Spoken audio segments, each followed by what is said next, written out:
जी बिस्मिल्लाहिर्रहमानिर्रहीम। मैं मोहम्मद ज़ुबैर और आप देख रहे हैं मेरा यूट्यूब चैनल और फेसबुक पेज। उम्मीद है तमाम दोस्त खैरियत से होंगे।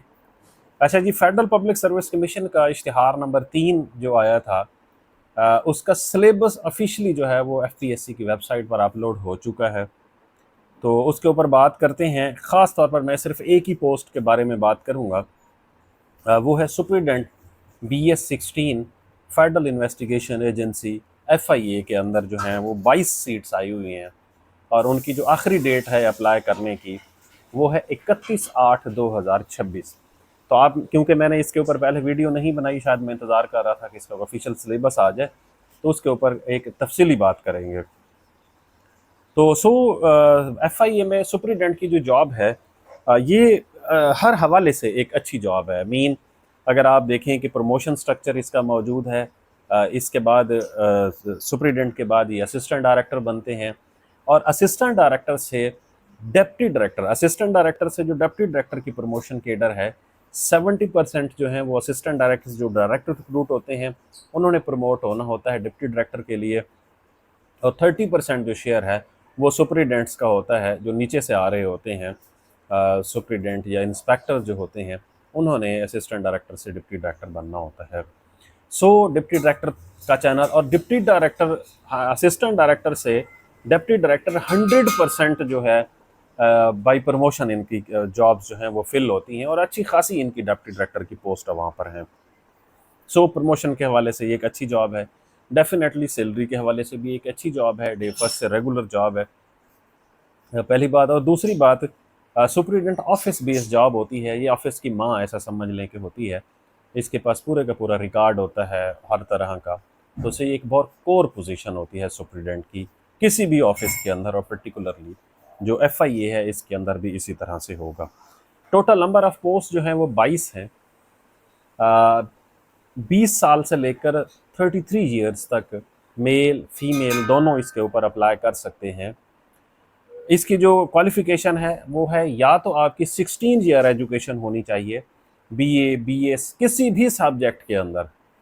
दूसरा ऑप्शन ये है कि फिर आपकी अगर ग्रेजुएशन है, मीन BA BSc है, तो उसके लिए आपके पास 2 साल का अकाउंट्स रिलेटेड एक्सपीरियंस होना चाहिए जो कि वेरीफाइएबल होना चाहिए। इसमें ये कंडीशन नहीं है कि वो कोई सरकारी होना चाहिए, ये भी कंडीशन नहीं लगी हुई कि वो कोई SECP से रजिस्टर्ड ऑर्गेनाइजेशन होने जैसे पब्लिक सर्विस कमीशन की होती है। इस तरह की कंडीशन मैंने तो वैसे नहीं देखी, बट वेरीफाइएबल होना चाहिए, ये ज़रूरी चीज़ होती है क्योंकि उन्होंने वेरीफाई करवाना होता है और आपके पास जो एक्सपीरियंस है वो वेरीफाइएबल होना चाहिए। इस पे किसी भी किस्म की कोई फिजिकल स्टैंडर्ड्स वगैरह ITC की रिक्वायरमेंट नहीं है। तो इसलिए आप में से तकरीबन वो तमाम लोग जो मेरी वीडियो देख रहे हैं वो अप्लाई कर सकते हैं और ज़रूर करना चाहिए। FIA के अंदर ये सिविल केडर के अंदर एक बेहतरीन जॉब है। BS-16 के ऊपर तनख्वाह आप लोगों को पता है, फेडरल की तनख्वाहें बहुत अच्छी हैं। इस्लामाबाद के अंदर पुलिस ऑफ पोस्टिंग है, 16 स्केल का बंदा उसकी 50 से 55 हज़ार रुपये, हाउस हायरिंग अलग से मिलती है उसको। ओवरऑल तनख्वाहें भी बहुत अच्छी हैं। तो मीन ओवरऑल अगर मैं इसका पैकेज बताऊं तो ये एक बहुत कंपेटिटिव पैकेज है। अब आ जाते हैं हम, इसका जो ऑफिशियल सिलेबस अपलोड हुआ है वो 100 नंबर का MCQs बेस पेपर होगा जिसके ऊपर नेगेटिव मार्किंग होगी 0.25% जो है वो ईच नेगेटिव क्वेश्चन। 100 नंबर का पेपर, उसमें से 20 नंबर जो हैं वो आपके इंग्लिश के आएंगे जिसमें सेंटेंस करेक्शन होगी, बेसिक ग्रामर वगैरह होगी, ये 20 नंबर की होगी आपकी। इसमें 80 नंबर का जो पेपर है जो कि बहुत टेक्निकल पेपर रखा गया है लेकिन कंपैरेटिवली आसान पेपर है एज कंपेयर टू जो अदर वन पेपर होता है जनरल नॉलेज का जिसमें मल्टीपल चीज़ें होती हैं, उसकी निस्बत ये एक कंपैरेटिवली आसान पेपर है। तो पहले मैंने प्लान बनाया हुआ था कि शायद हम इसके ऊपर कोई क्लासेस का सेशन रखेंगे, बट अब हमने ये फैसला किया है कि हम सिर्फ और सिर्फ इसका जो टेस्ट सेशन है वो इंशाल्लाह रखेंगे और हम इसका टेस्ट सेशन इसी तरह से ऑर्गेनाइज करेंगे कि इसका पूरे का पूरा सिलेबस जो है वो सेक्शन वाइज जहाँ जहाँ पर चीज़ें हैं हम उसको कवर कर सकें।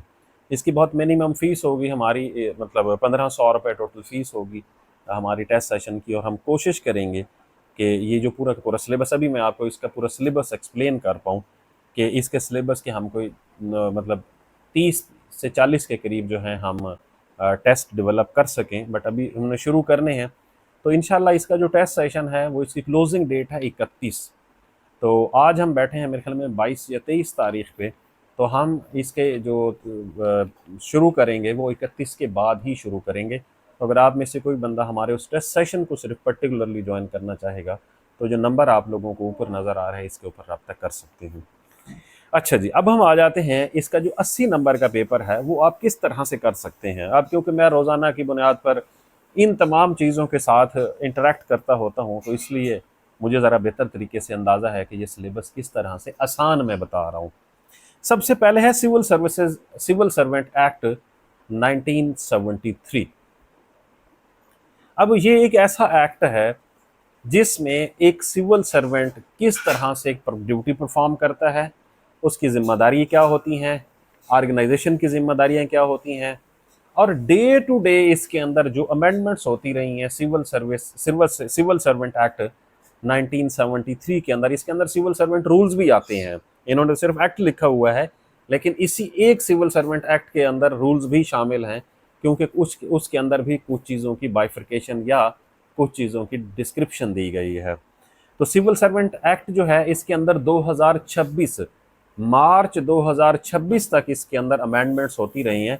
तो प्लीज़ आप में से जो बंदा भी, क्योंकि ये तमाम की तमाम चीज़ें जो मैं बता रहा हूँ ये इंटरनेट के ऊपर मौजूद हैं, आप आराम से घर बैठकर गूगल करें और इनको डाउनलोड कर सकते हैं।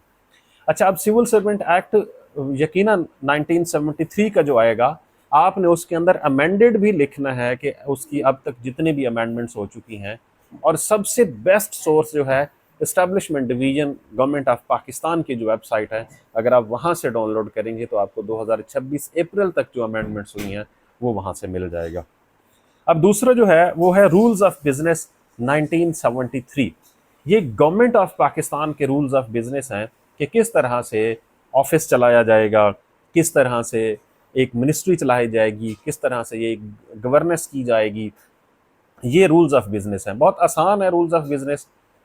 इसके अंदर ऑफिस मैनेजमेंट भी आता है, जैसे सिविल सर्वेंट के अंदर आता है। रूल्स ऑफ बिजनेस के अंदर मुख्तलिफ ऑर्गेनाइजेशन के काम जो हैं वो डिफाइन है, फेडरल के क्या काम होंगे, सूबों के क्या काम होंगे। सो ये एक और आसान डॉक्यूमेंट है कंपैरेटिवली, मैं जनरल नॉलेज की निस्बत कह रहा हूँ कि ये एक आसान डॉक्यूमेंट है। रूल्स ऑफ बिजनेस भी अवेलेबल है उसी इस्टेब्लिशमेंट डिवीजन की वेबसाइट पर, अगर आप देखेंगे तो आपको मिल जाएगा, वहीं से डाउनलोड करें। उसके बाद है जी फाइनेंशियल पावर रूल्स 2021। ये बुनियादी तौर पर फाइनेंशियल पावर रूल्स से मुराद ये होता है कि हमारे पास अगर फ़र्ज़ करो कि मैं एक डायरेक्टरेट जनरल का डीडीओ हूँ, डायरेक्टिंग एंड डिस्पर्समेंट ऑफिसर जिसे हम कहते हैं, डिस्पर्सिंग ऑफिसर कहते हैं, जिसे हम डीडीओ भी कहते हैं। आप अक्सर अगर आप में से कोई ख़ुद मुलाजिम है सरकारी तो उसे तो मालूम होगा, जो नहीं है वो आप किसी अपने दोस्त से पूछें। तो वो एक ऐसा अफसर होता है डीडीओ जिसके सिग्नेचर से 1 रुपए से लेकर मिलियंस ऑफ रुपीज़ तक निकाले जा सकते हैं। ये उसे वो कौन सा इख्तियार है जो उसे ये देता है कि उसके सिग्नेचर से accountant general Pakistan, accountant general Punjab के ऑफिस से सैलरीज ड्रा हो रही होती हैं, कॉन्टीजेंसी के बिल निकल रहे होते हैं, टेंडर्स हो रहे होते हैं, और वो सिग्नेचर करके वेंडर्स को या पार्टीज़ को या कंपनीज़ को पैसे दिए जा रहे होते हैं। वो उसको वही जो फाइनेंशियल पावर रूल्स हैं 2021 के, उसी के तहत इसके अंदर फिर आप ये देखें कि प्रिंसिपल अकाउंटिंग ऑफिसर कौन होता है, सेक्रेटरी किसी भी महकमे का होगा वो प्रिंसिपल अकाउंटिंग ऑफिसर होगा।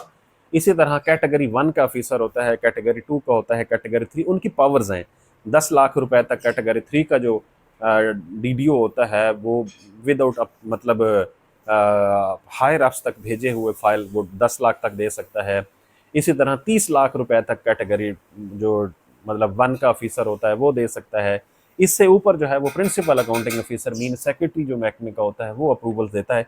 ये एक पूरे का पूरा प्रोसीजर लिखा हुआ है जो फाइनेंशियल रूल्स जो है, फाइनेंशियल पावर रूल्स 2021 के अंदर। ये भी कंपैरेटिवली को मुश्किल नहीं है, ये आसान है। अच्छा, अब आ जाते हैं पैपरा। ये पाकिस्तान प्रोक्योरमेंट रेगुलेशंस या रूल्स अथॉरिटी है पैपरा पाकिस्तान। इसी तरह पंजाब की भी अथॉरिटी 2015 में बनी थी, लेकिन ये जो फेडरल का ऑर्डिनेंस है पैपरा का, ये 2004 में आया था। 2004 में एक रेगुलेशन बनाए गए थे कि आप सरकार के जो अगर पैसे हैं जिसे हम पब्लिक मनी कहते हैं वो किस तरह से आप यूटिलाइज कर सकते हैं। उसमें 3 तरह की होता है। एक होता है सिंगल कोटेशन मीन, कि अगर आप कोई 2 लाख रुपए तक चीज़ परचेज कर रहे हैं तो आप किसी एक वेंडर से बिल ले सकते हैं। अगर आप 5 लाख रुपए तक ले रहे हैं तो आप 3 वेंडर से ले सकते हैं। अगर आप 5 लाख से ज़्यादा का ले रहे हैं तो आप टेंडर करेंगे उसके लिए। फिर टेंडर का क्या तरीक़ाकार होता है, उसमें कौन-कौन सी कमेटीज़ होती हैं, ठीक है? उसमें स्क्रूटनी कमेटी का क्या काम होता है, उसके अंदर अगर किसी बंदे की कोई प्ली है तो उसके लिए सेपरेट कमेटी होती है। इसी तरह ओवरसी कमेटी होती है, जो चीज़ें डिस्बर्समेंट होती हैं उनका रिकॉर्ड कीपिंग ईटीसी। उसके अंदर पूरा प्रोसीजर दिया गया है कि अगर आपने कोई टेंडर करना है, कोई कोटेशंस करनी है, वो किस तरह से कंपैरेटिव स्टेटमेंट क्या होती है, मीन जो 3 लोगों ने रेट्स दिए हैं, 5 लोगों ने, उसकी कंपैरिजन करना है। उसका टाइम पीरियड कितना होता है एक टेंडर का। सो इस तरह से वो चीज़ें हैं सारी, ये पेपरा 2004 के अंदर लिखी हुई है। इसके अंदर एक चीज़ मैं सबसे आखिर पर डिस्कस करूंगा, जो सबसे पहले लिखी हुई है, बेसिक मैथ और कंप्यूटर फंडामेंटल जो है वो भी इसके अंदर ऐड है, उसके भी सवालात आएंगे। अब जो सबसे पहले एक चीज़ लिखी हुई है वो लिखी हुई है ह्यूमन रिसोर्स मैनेजमेंट। ये एक ऐसी चीज़ है ह्यूमन रिसोर्स मैनेजमेंट जिसके बारे में शायद मेरे अलावा और कोई एक्सप्लेन नहीं करेगा आपको कि इसके अंदर क्या चीज़ होगी। ह्यूमन रिसोर्स मैनेजमेंट का जो पोर्शन है, ये बुनियादी तौर पर 18 एंड अबव के जो लोग होते हैं, उन जहाँ पर एडमिनिस्ट्रेटिव पोस्ट होती हैं, जिनको हम एडमिनिस्ट्रेटिव पोस्ट कहते हैं, उनके लिए ये HRM या ह्यूमन रिसोर्स मैनेजमेंट का पोर्शन रखा जाता है। अब इसमें आता क्या है, सबसे पहले ये नोट करते जाएं, आपको मैं बता देता हूँ। डेफिनेशन ऑफ HRM, स्कोप क्या है, इसकी सिग्निफिकेंस क्या होती है, इसी तरह जो है कि ऑर्गेनाइजेशन की टाइप्स कितनी होती हैं, प्रिंसिपल ऑफ ऑर्गेनाइजेशन क्या होती हैं, थियरीज ऑफ ऑर्गेनाइजेशन जैसे मॉस्लो की थियरीज हैं, इसी तरह 2 या 3 लोग हैं जिनकी ऑर्गेनाइजेशनल थियरीज हैं, हायरार्की की जो थियरीज हैं वो इसके अंदर आती हैं। अच्छा, इसी तरह से पर्सोनल मैनेजमेंट इसके अंदर आती है, मीन कि सिलेक्शन किस तरह से करनी है, ट्रेनिंग किस तरह से होनी है पर्सोनल्स की, उनको कौन सी ड्यूटीज़ असाइन की जाएंगी।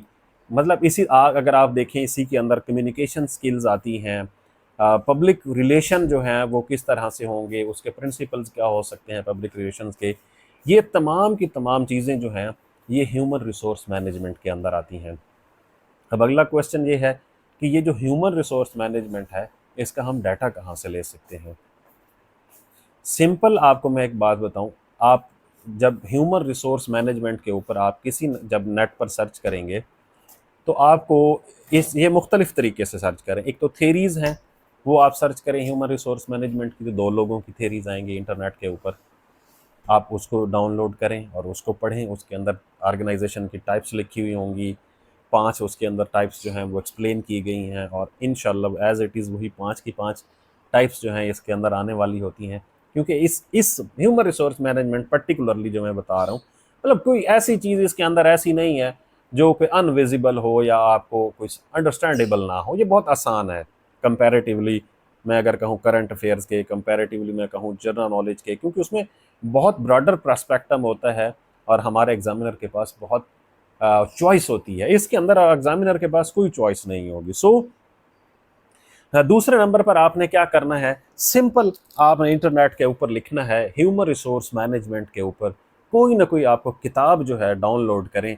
उस किताब के वो बुनियादी आपने फहरिस्त देखनी है, जिस फहरिस्त में ये तमाम चीज़ें आ रही हैं, स्कोप भी आ रहा हो, ऑर्गेनाइजेशन की टाइप्स भी आ रही हो, ऑर्गेनाइजेशन की थेरीज भी आ रही हो, प्रिंसिपल ऑफ ऑर्गेनाइजेशन भी आ रहा हो, और ऑर्गेनाइजेशन की एग्ज़ाम भी आ रही हों, उसके अंदर पर्सोनल मैनेजमेंट भी आ रही हो, ऑर्गेनाइजेशन मैनेजमेंट भी आ रही हो, ये तमाम चीज़ें जो है उसके अंदर आ सकती हैं।